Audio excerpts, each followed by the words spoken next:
Will you rather partake in it or run away from it? And so Africa is still looking for savior till tomorrow. In this day and age, when Africa's best brains are running away from Africa, what is your take?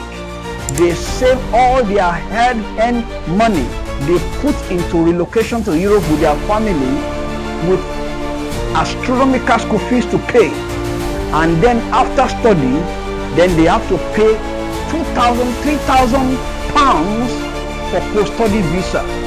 Where our children are running to hide their heads right now, praying and hoping that Africa will get a savior one day, was once like our country or our continent.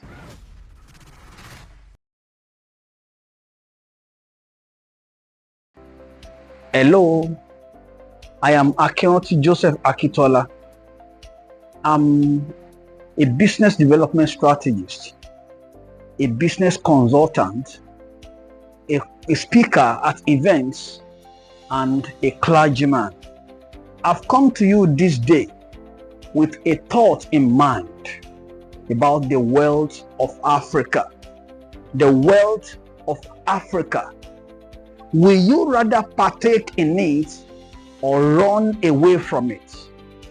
In this day and age, when Africa's best brains are running away from Africa and they are facing the challenges of life in Europe and America, and people are lamenting about the future of Africa, what is your take?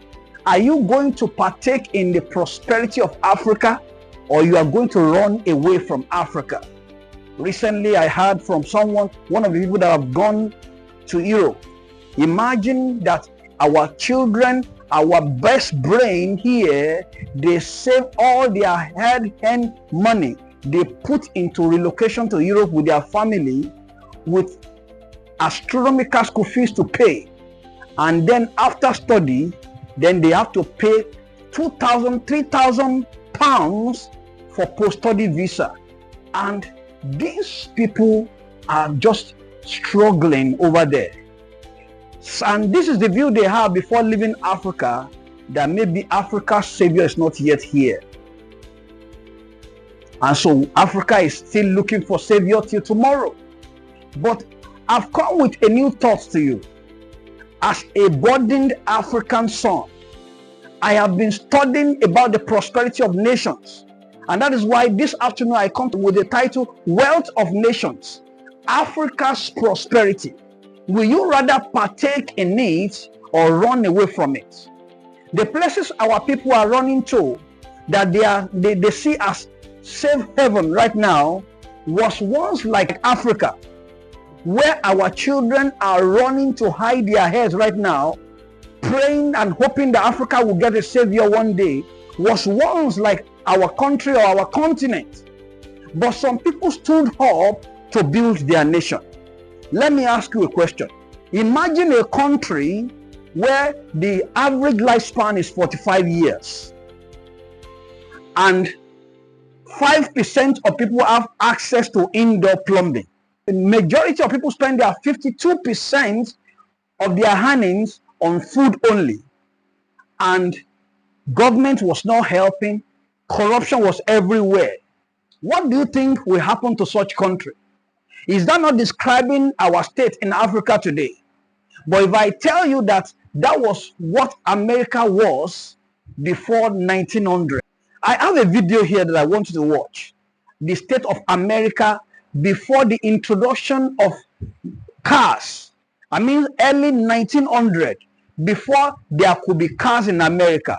Let's watch the situation of Americans and how Americans were before the introduction of car into the economy. And the reason why I'm bringing this video is for you to see that if we can develop Africa, our prosperity will emerge for the world to see. And whether we are ready to develop Africa or not, some foreigners are coming in to help in developing our nations, and they are already taking away our fortune. It will daze you to note, as our sons and daughters are moving out of the continent, expatriates, professionals foreigners are moving into the continent, and with the aim of exploiting Africa to their own advantage. That is what happened when the children of Africa are not aware of their responsibility in developing Africa. Watch this video with me, America before the introduction of car, and see what was the state of America. This is America early 1900. I'm talking of 1903, 1904, 1905. Look at it. Most of the Americans were artisans. That is, they were they engage in blue collar job. They are blue collar job workers. Look at it. This is a rail system in the early 1900, and when you see most of them, they are either plumbers, insurance salesmen, or salesmen, or marketer. Look at them. Look now. This is a plumbing section where many people go every day to be hired for job for the day. Is a plumbing section, and look at people moving on the road, going up and down, and some hanging around for job to come around. Now look at that, and then you will see now people coming in. Yeah, look at the road. America has tiny road in those years. Between these gigantic buildings, they have tiny roads, and on these tiny roads, you will see either horse carriage coming. Yeah, see horse carriage mobile coming, and then you will see another thing now. There, look at that long one coming over there. Is a rail system. Now, this is the first mobile in those years. The first automobile in those years. That's horse carriage going, and then you see the rail system coming in with the shuttle coming in on the road. That's the introduction. Now this is what I'm saying. Look at this one now coming in. I want you to see on the road, you see the two rails, the iron on the road, that this one is. Let's look at it. Yeah, look, this is what I'm saying. This is exactly what I'm saying. This is the rail system that this thing is following on. So this is like a mini train coming into the cities on their tiny road to drop people for a job and then to take them back home. This was the before massive introduction of cars by Henry Ford in 1903. And now look at the first mobile in those days, can only accommodate just a family, father, mother, and children. And then look at it. That was the car in those years. And look at the buildings, and look at the status of the people. Look at the caliber of people in America in these years. See horse carriage passing on the road while the car is waiting for, and look at the people controlling the traffic while people are moving on the road. And majority of people in those years were blue collar job workers.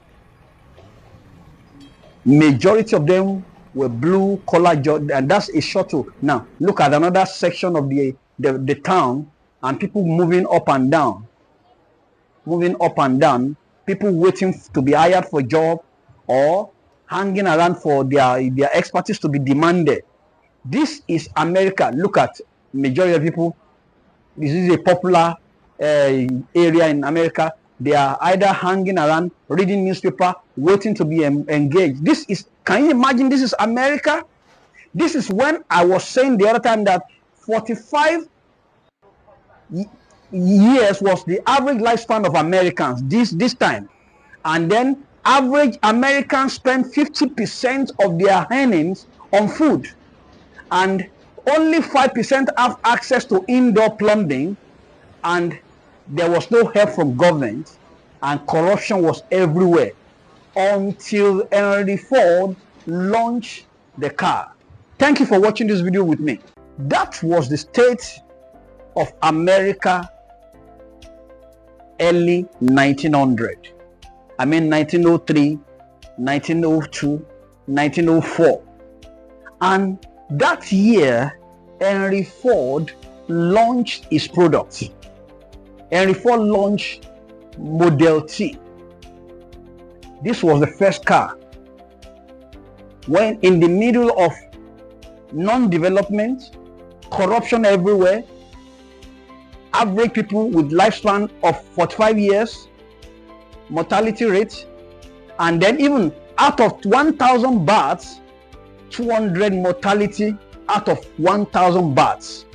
That was when Henry Ford launched this Model T, and this Model T changed everything. It changed everything. So this is the time for Africans to begin to see what we can develop that will attract prosperity to our nation. As a student of history and development, I can point to many things in our environment that was not developed by Africans, yet has brought money to people. Henry Ford was first tinkering with Model A. Now, Model A was not spacious, so he tinkered on developing Model A, and he came up with Model T. This is Model T. Now, Model A does not have covering. The Model T had covered. So now, this was mass produced in America, and it brought prosperity to America. This brought prosperity to America. Another product like that I want to mention is Isaac Singer's sewing machine. Isaac Singer launched his machine, Singer machine, and before then, Americans did not have much clothes. Just like when Henry Ford launched Model T, Americans could not travel out of their town in those days. But the moment Model T was launched, Americans could travel, and then holiday inns started coming up where people can stay when they move from one city to another, and that was the beginning of hotel businesses. And the same thing with Isaac Singer's sewing machine. People did not have much clothes those years, and when Singer launched machine, it was alien to people, and it was new to them, and they had to be taught how to use this machine. And with the help of partners, they were able to make it affordable to Americans, and then they began to train them on how to use it, and then they began to give them clothes to sew, and that was how people began to get more clothes. This brought prosperity to America. What about Africa? Some people will be asking me, what about Africa? Let me show you something.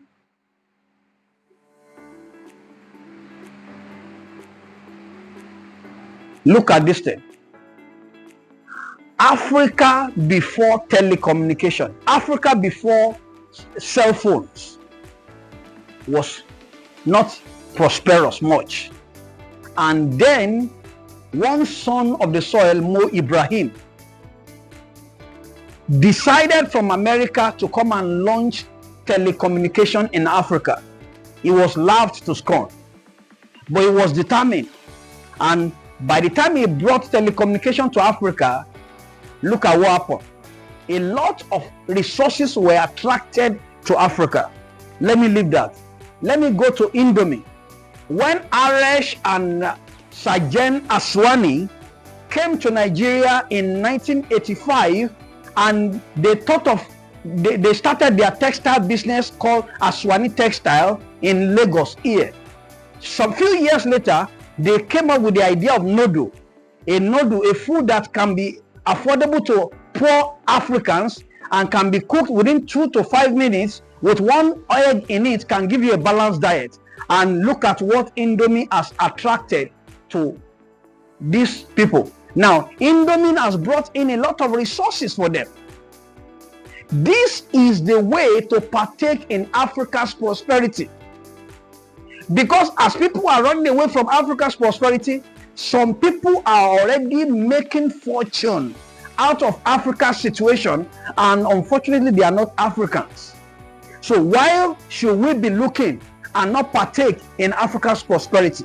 That is why I've come to you today to introduce you to a course that we have packaged that is very engaging and very practical, that can expose you to how nations develop, that can expose you to the wealth of nations. I've come to you with a course we have packaged that can expose Africans to the wealth of Africa, and we can position for the development of Africa and thereby partake in the prosperity of Africa. This course is in 3 levels. The first level, you will learn who an entrepreneur is. who an entrepreneur is not, and the myths about entrepreneurship. And these are detailed model. Some people believe that entrepreneurs, they are born, they are not made. But I want to tell you that deep within everyone is the seed to explore. And that is what we call entrepreneurship.